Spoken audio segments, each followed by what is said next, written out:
Welcome back to my lecture on probability and statistics, and in this section we're going to be talking about what is a probability function now that we have the tools to answer the questions that we left with in the last lecture. So to get started, the first thing we're going to do is write down our understanding of a probability function is a map that will take us from that sigma algebra that we described last time up here. It's a map that will take us from that sigma algebra onto this interval inclusive between 0 and 1. Okay, so this is saying we're going from this collection, special collection of subsets of our sample space, onto a number between 0 and 1 inclusively. Now, there are three properties of P, this mapping. So I'm going to zoom in a little bit.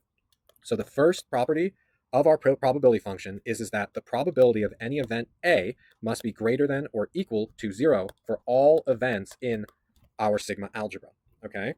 The second property that needs to be satisfied is that the total probability of our sample space must be equal to 1. And then our third property is that if we have, and you'll see this is familiar, a countably infinite number of events in our sigma algebra, and for any AI, and how do I want to note J here? For any AI, AJ in the Borel set where I is not equal to J, the union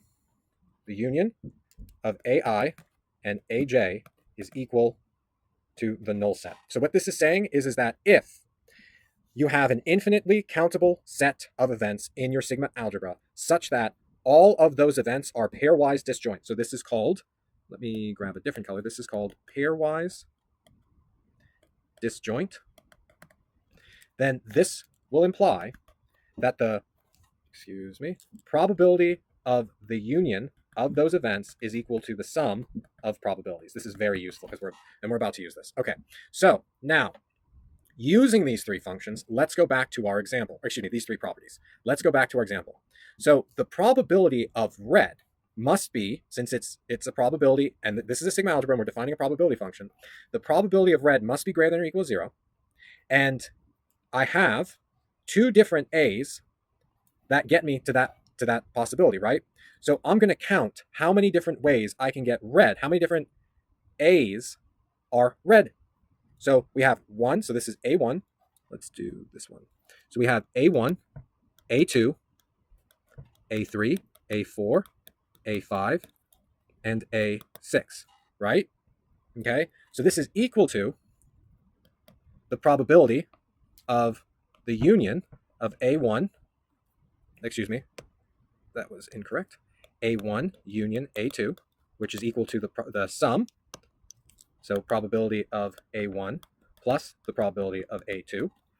And then the complement is equal to the probability of the union of AI, I equals 3 to 6, is equal to the sum of I equals 3 to 6. 2 I can write out, 3 I'm too lazy, of probability of AI, right? And we can easily do this. So the probability of getting this one is 1 out of 6, and the probability of getting this one is 1 out of 6, assuming you're drawing marbles at random out of a bag. Okay, so that's how we're going to do that. So now, in order to calculate a number, I have to set a few conditions. So we're going to say I'm drawing marbles out of a bag at random. So now it has equal likelihood of being selected, and there's 2 reds, 3 greens, and yellow. So I'm going to say that this is equal to, so we're going to put a condition here, out of a bag at random. Okay, equal likelihood of selection. This is going to be 1 out of 6 plus 1 out of 6, which is equal to 2 out of 6, which is equal to 1/3. And then this is equal to 1 minus 1/3, which is equal to 2/3.